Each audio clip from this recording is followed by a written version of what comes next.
안녕하세요. 이야기로 이해하는 수학의 원리, 수학으로 푸는 세상의 비밀의 MC 김수현입니다.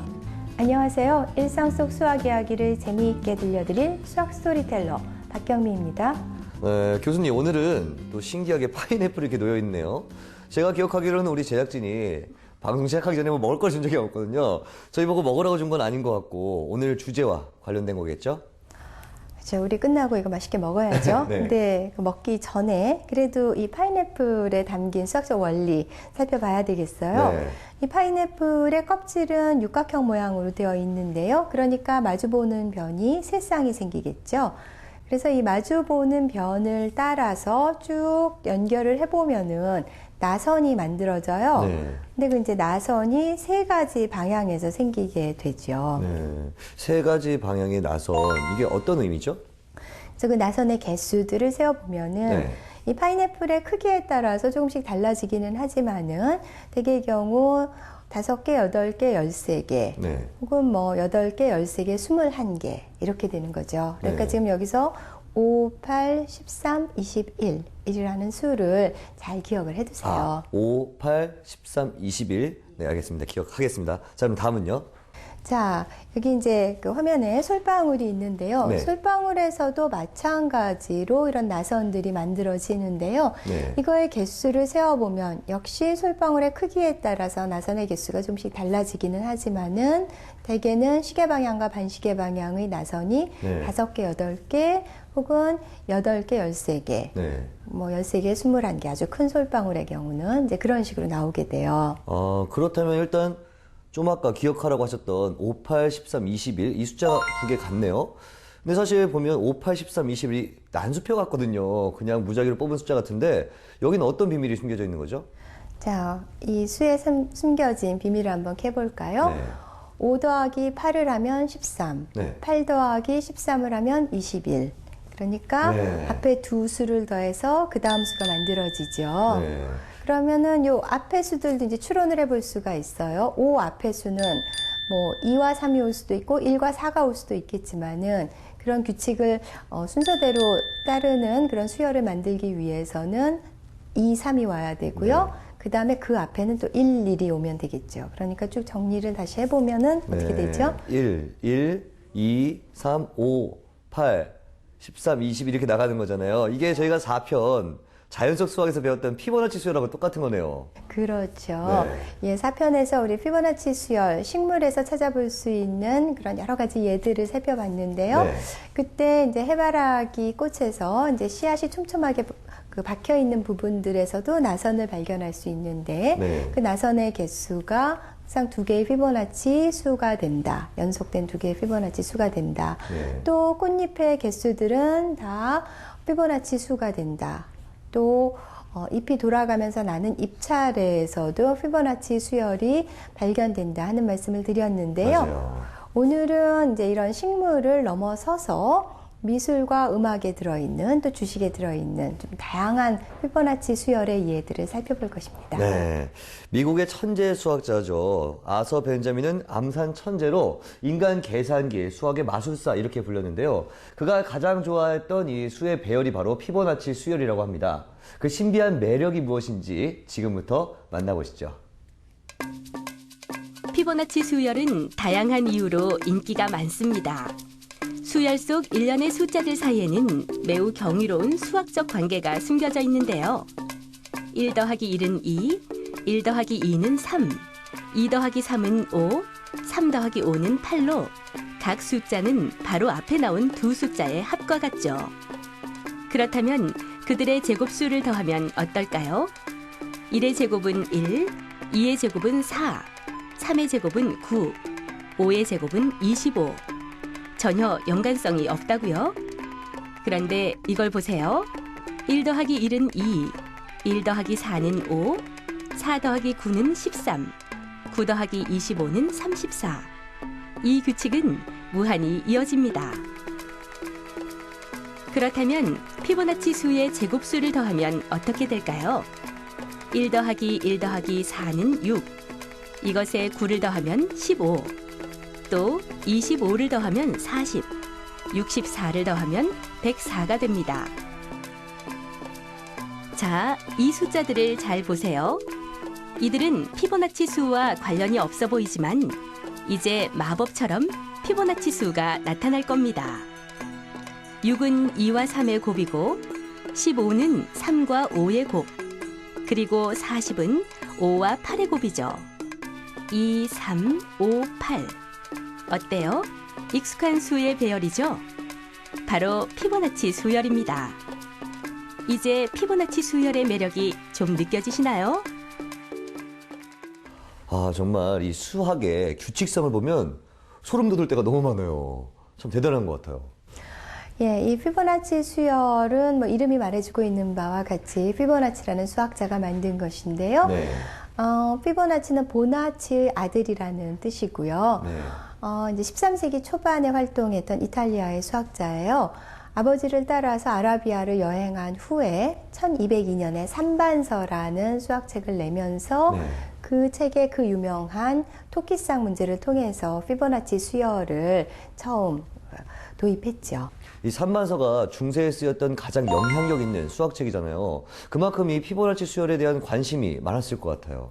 그렇죠. 1202년에 나왔으니까 지금까지 800년이 넘었는데요. 네. 그동안 수학자들이 다각도로 이 피보나치 수열에 대해서 연구를 해왔고요. 뿐만 아니라 화학자들은 원소 주기율표에서 피보나치 수열을 찾기도 했고, 또 천문학자들은 목성, 토성, 천왕성의 위성들 사이의 거리에서 피보나치 수열을 찾기도 했어요. 네.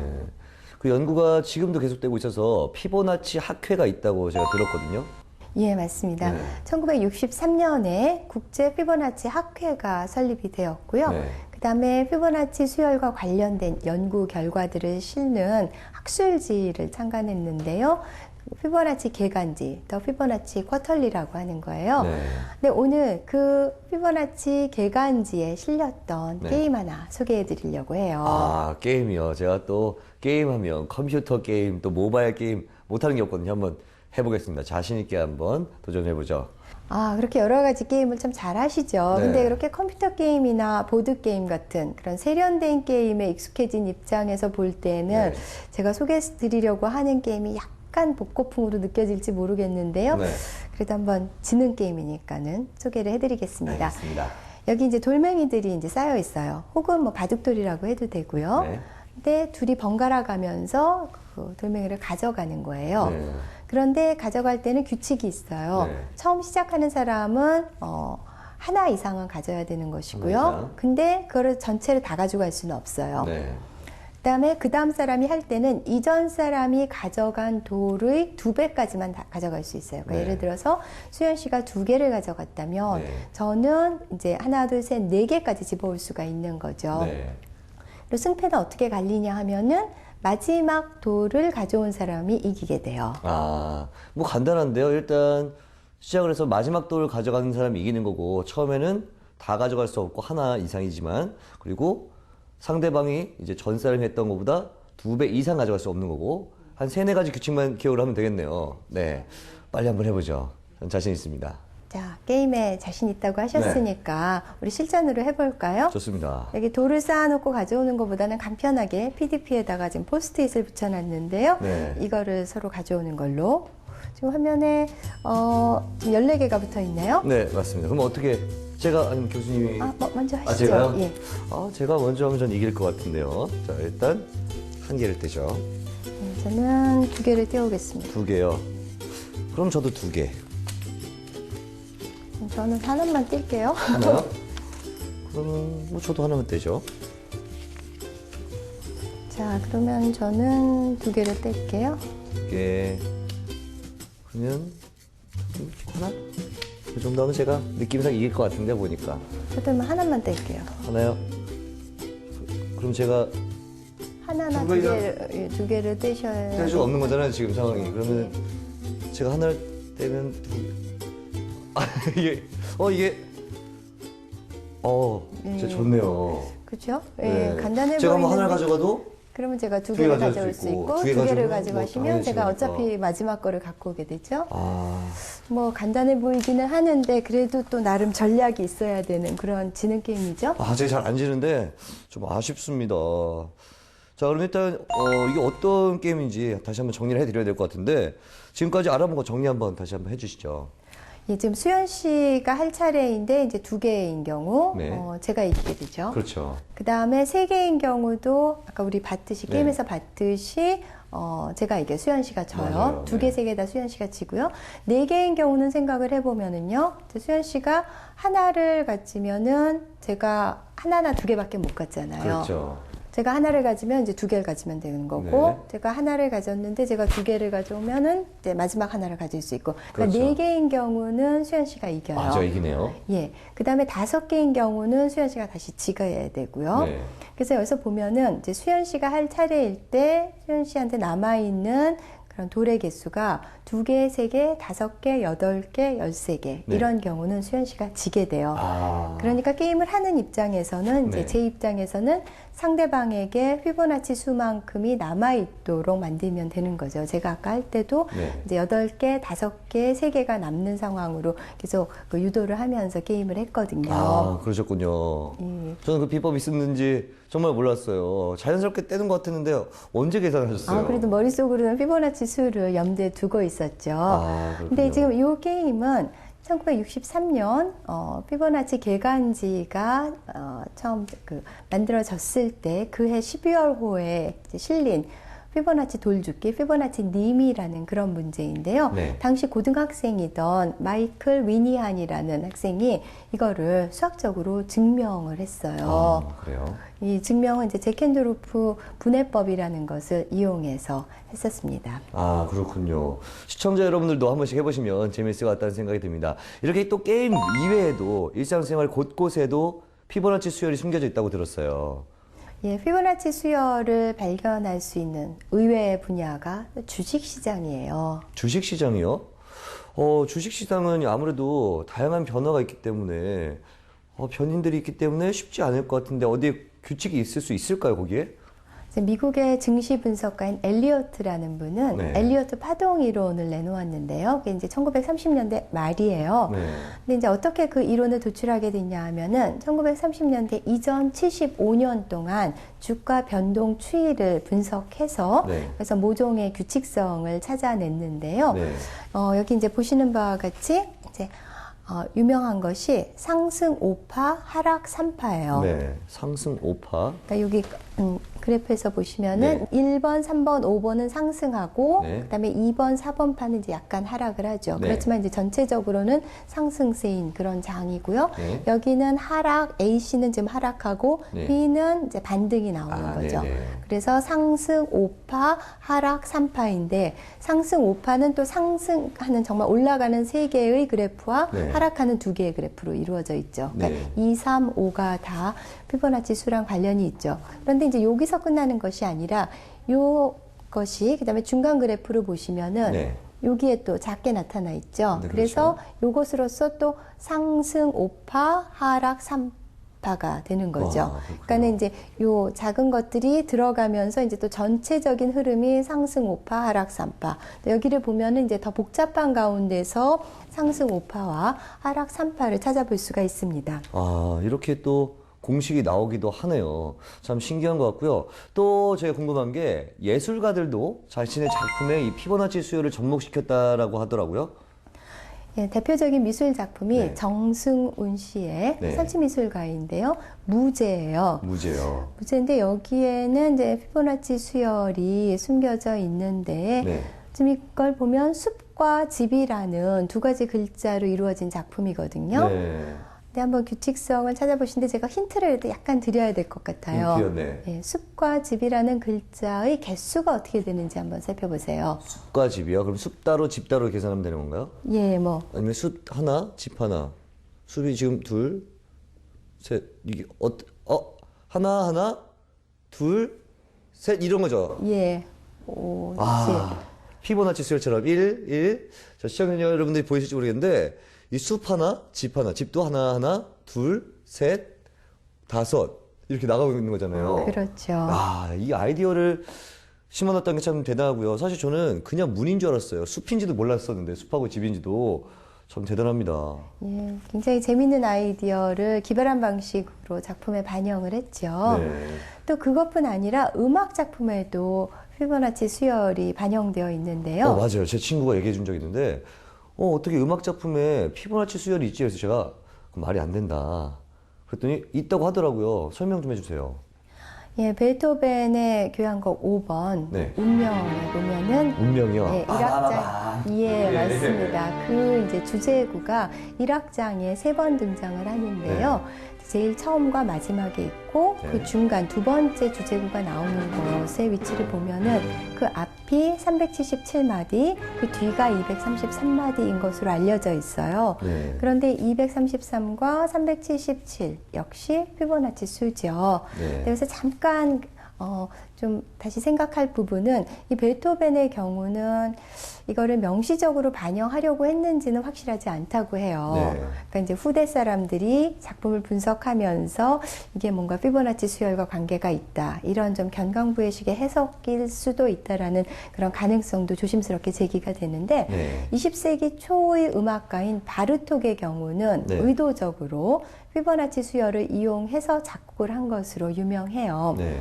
이 바르톡의 대표작인 현악기, 타악기, 첼레스타를 위한 음악에 보면은 네. 그 1악장이 89마디로 되어 있거든요. 네. 그런데 그 클라이막스를 55마디 부분에 배치를 했어요. 네. 그러니까 55, 그 이후에는 34. 이렇게 해서 전체가 89마디가 되는 거예요. 네. 근데 34, 55, 89 이것도 역시 피보나치 수였죠. 그렇군요. 그러면 음악을 한번 들어볼까요? 지금 나온 노래가 또 피보나치 수열과 관련이 있다고 하니까 음악을 잘 모르는 저로서도 괜히 좋은 것 같고 더 신기한 것 같습니다. 자, 이렇게 피보나치 수열의 마법으로 이어진 세상 참 흥미롭고 재밌는 것 같은데요. 이번 시간을 통해서 미술과 음악을 또 새롭게 보는 눈이 길러진 것 같습니다. 간단한 수학의 기술을 통해서 전혀 다른 세상을 만나보는 피보나치 수열, 인터넷을 뜨겁게 달궜던 마술이 있다고 하는데요. 한번 만나볼까요? 한때 인터넷에서 화제가 된 그림인데요. 위쪽의 직각삼각형을 4조각으로 분할해 아래쪽과 같이 다시 맞췄더니 놀랍게도 작은 구멍이 생겼습니다. 분할했던 조각을 다시 맞춘 것이니 넓이가 달라질 리가 없는데 이게 어떻게 된 일일까요? 대체 삼각형 속 사각형은 어디로 사라졌을까요? 이게 지금 같은 모양이잖아요. 근데 여기 한 칸이 감쪽같이 사라졌어요. 이게 가능할까요? 그렇죠. 이거 좀 신기하죠. 네. 지금 위에 있는 큰 직각삼각형을 이루고 있는 조각들이 그래서 헤쳐 모여서 밑으로 갔는데 네. 여기 이렇게 동일한 게 그냥 이동한 것인데 어떻게 여기에 한 칸이 늘어났을까? 이게 진짜 똑같은 모양인 거잖아요. 지금 보니까. 그렇죠. 똑같은 거 제가 봤을 하늘색, 때는. 빨간색 네. 똑같이 온 것 네네. 같죠. 네. 근데 이거의 비밀은 네. 직각삼각형의 이 빗변. 네. 빗변이 혹시 조금 이상하지 않으세요? 그러네요. 약간 오목하고 여기는 약간 볼록한 것 같은데요? 그렇죠. 이게 네. 완전한 직선이 아니에요. 네. 얼핏 보면은 직선 같아 보이는데요. 네. 자, 그러면은 이 빗변이 직선인지 확인해 보기 위해서 한번 기울기를 따져보죠. 네. 이게 만약 직선이라면은 어떤 기울기를 가져야 되냐 하면은 일단 기울기는 가로 증가분분의 세로 증가분이잖아요. 네, 그렇죠. 그러니까 이 직선은 이게 13칸이에요. 네. 13칸, 5칸이기 때문에 13분의 5가 되어야 되는데요. 네. 지금 요 하늘색에서는 지금 5칸, 2칸이니까 요 기울기는 5분의 2. 네. 그다음에 빨간색 직각삼각형에서는 지금 8칸, 3칸이기 때문에 기울기가 8분의 3이 되는 거예요. 네. 그러니까 8분의 3, 5분의 2, 그다음에 13분의 5. 얘네들이 비슷한 값이기는 하지만은 네. 사실 완전히 같지는 않죠. 네. 그러니까 다시 생각을 해보면은 여기는 요렇게 오목하고 네. 그다음에 여기는 약간 이렇게 볼록한 식으로 되어 있죠. 네. 그러니까 요 기울기가 지금 얼마냐 하면은 8분의 3이에요. 네. 8분의 3. 그 다음에 사실 이거 전체 13분의 5는 그거보다 조금 더 크고요. 그 다음에 여기 5분의 2는 그거보다 조금 더 크고요. 네. 그러니까 이렇게 오목했던 것이 여기서 볼록하게 나오면서 그곳에 해당하는, 한 칸에 해당하는 그런 넓이의 차이가 발생한 거죠. 감쪽같이 속을 뻔했어요. 결국 보니까 이 기울기를 나타내는 이 숫자의 분모와 분자를 살펴보면 이게 지금 피보나치 수열을 의미하는 것 같아요. 5, 8, 13 계속 말씀하신 거 보니까. 그렇죠. 2, 3, 5, 8, 네네. 13 이렇게 나왔었죠. 맞아요. 예. 신기하네요. 그러니까 이 피보나치 수열에 대해서 잘 알게 되시면은 이런 뭐 마술도 부릴 수가 있고 네. 또 음악과 미술에 대한 조예도 또 펼쳐 보일 수가 있고 또 뭐 주식시장과 관련된 그런 식견도 깊어지는 그런 장점이 있는 것 같습니다. 네, 정말 이 피보나치 수열의 매력, 파도 끝이 없는 것 같습니다. 아직도 많은 내용들이 남아있다고 하잖아요. 그래서 교수님께서 다음 시간도 이 피보나치 수열과 관련된 내용으로 준비하셨다고 들었어요. 예, 피보나치 수열과 또 뗄래야 뗄 수 없는 실과 바늘 같은 그런 주제가 바로 황금비인데요. 네. 다음 시간에는 우리가 황금비에 대해서 더 집중적으로 살펴볼 거니까 기대해 주시기 바랍니다. 네, 자연은 피보나치 수를 우리에게 알려줬고 피보나치 수는 황금 비율로 이어집니다. 자연계와 수학이 만들어낸 황금 비율은 또 우리 생활 어디에서 활용되고 있을까요? 다음 시간 아름다운 수학의 법칙 황금비에서 확인하시기 바랍니다. 그럼 저희는 이만 여기서 인사드릴게요.